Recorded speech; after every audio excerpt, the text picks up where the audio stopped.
बुद्धि का चमत्कार। एक बार किसी राजा के दो मंत्रियों में वाद विवाद हो गया। एक कहता था कि धन की प्राप्ति व्यापार से होती है, दूसरा कहता था व्यापार से नहीं, बुद्धि से धन की प्राप्ति किया जा सकता है। इस बात पर कई दिनों तक उनका वाद विवाद चलता रहा और एक दिन आपस में हाथापाई की नौबत आ गई। जाहिर है कि दोनों को दरबार में हाजिर होना पड़ा। राजा को जब उनकी झगड़े का कारण बताया गया तो राजा ने उस मंत्री को अपने पास बुलाया जो व्यापार से धन की प्राप्ति मानता था और बोले, जितना धन तुम्हें चाहिए वह खजाने से ले लो और इस बात को सिद्ध कर दिखाओ कि व्यापार से धन की प्राप्ति होती है। इसके बाद दूसरे की बारी आई। राजा ने पूछा, तुम्हें विश्वास है कि बुद्धि से धन प्राप्त किया जा सकता है?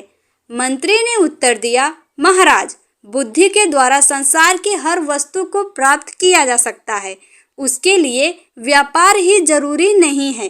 राजा बोला, ठीक है, और उसे कुछ ना देकर बिना वेतन अपने अस्तबल में घोड़े की देखभाल का काम सौंप दिया।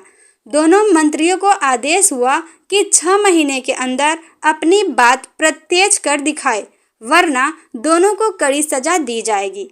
जिस मंत्री को खजाने से बहुत सा धन मिला था, उसने सारे शहर दुकानें खोल दी और अधिक से अधिक पैसा बनाने के चक्कर में दिन रात परेशान रहने लगा, जबकि दूसरा अस्तबल में बैठकर सोचने लगा कि किस तरह पैसा बनाया जाए। तभी उसे एक तरकीब सूझी। उसने घोड़ों की लीद को सूंघना शुरू कर दिया। राजा के अस्तबल में 700 घोड़े थे और हर घोड़े पर एक सवार नियुक्त किया गया था। मंत्री को घोड़े की लीद सूंघते देख अस्तबल के कर्मचारियों में खलबली मच गई। वे मन ही मन डर गए, ना जाने मंत्री क्यों घोड़े की लीद सूंघ रहे हैं। एक दिन अस्तबल के मुखिया ने पूछा, महाराज, आप घोड़े की लीद क्यों सूंघते हैं? मंत्री गंभीर हो गया और बोला, इस बात का पता लगाना चाहता हूँ कि घोड़े कमजोर क्यों होते जा रहे हैं। अब मालूम हुआ कि तुम लोग कितने नमक हराम हो। घोड़े के हिस्से का दाना खुद खा जाते हो और उन्हें केवल घास ही मिल पाती है। यह बात राजा को बतानी पड़ेगी। यह सुनकर मुखिया की जान संकट में पड़ गई। सोचा, मंत्री ने यह बात राजा को बता दी तो सबको नौकरी से निकाल दिया जाएगा, साथ ही कठोर दंड भी मिलेगा। उसने सभी सवारों से पैसे इकट्ठे किए और एक खासी रकम मंत्री के हाथ देते हुए प्रार्थना की कि वह इस बात की चर्चा महाराज से ना करे। कुछ ही दिन के अंदर मंत्री ने हजारों रुपए लाकर राजा के सामने रखा। मंत्री का यह कमाल देखकर राजा को आश्चर्य हुआ। राजा ने उसे अस्तबल से हटाकर समुद्र की लहरें गिनने में लगा दिया। अब मंत्री जी सुबह से शाम तक समुद्र के किनारे बैठने लगे, जैसे सचमुच लहरों को गिन रहे हो। एक दिन जहाजों के कप्तान ने मंत्री जी को समुद्र के किनारे बैठा देख वो मंत्री के पास आए और वहां बैठने का कारण पूछा। मंत्री जी बोले, कई बातें ऐसी है जो सबको नहीं बताई जाती।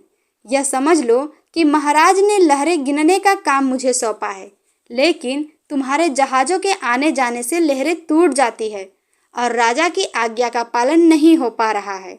यह सुनकर कप्तान डर गया, कहीं मंत्री जी ने राजा से शिकायत कर दी तो मुसीबत खड़ी हो जाएगी। यह सोचकर उसने अपने मल्लाहों से बहुत सा धन इकट्ठा किया और मंत्री के हवाले करते हुए बोला कि महाराज, इस बात का जिक्र ना करे। मंत्री मन ही मन बहुत प्रसन्न हुआ। अगले दिन उसने बहुत सा धन लाकर राजा के सामने रखा तो राजा चकित हो गया और सोचने लगा, अब क्या किया जाए। उसे कहीं ऐसी जगह फिट करना चाहिए जहां थोड़ा भी आमदनी ना हो। राजा ने उसे समुद्र तट से हटाकर रात में तारे गिनने का काम दे दिया। अब तो रोज ही मंत्री महोदय शाम के वक्त घर से निकल पड़ते और रात भर आसमान में आंखें गड़ाकर बस्ती में घूमते नजर आते। अचानक एक रात मंत्री जी उस बस्ती में पहुंचे जहां नगर के धनी व्यक्ति ऊंची हवेलियां बनाकर रहते थे। लोगों ने देखा, आसमान में आंखें उठाए मंत्री जी गली कूचों में घूम रहे हैं। लोगों ने पूछा, महाराज, इस आधी रात में आप आसमान की तरफ क्यों ताक रहे हैं? मंत्री जी की आंखों में आंसू भर आए। वे बोले, आसमान में उठी हुई उन हवेलियों को देख रहा हूँ। इतना कहकर वे फूट फूट कर रोने लगे। लोगों ने कहा, इसमें रोने की क्या बात है? मंत्री जी ने उत्तर दिया, रोना इसलिए आ रहा है कि इतनी सुंदर हवेलियों को बहुत जल्दी गिरा दिया जाएगा। फिर लोगों ने पूछा, ऐसा किस लिए?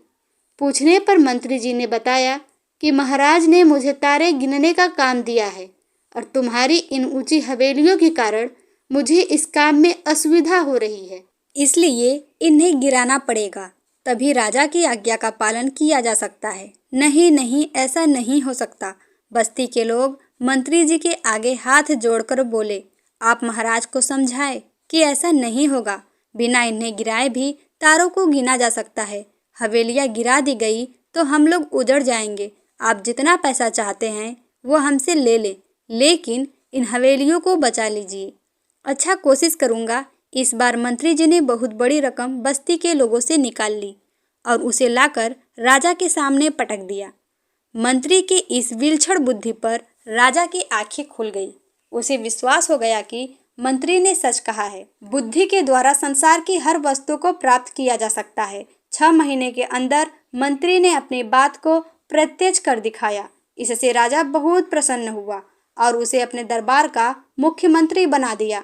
दोस्तों, इस कहानी को पढ़ने के लिए धन्यवाद।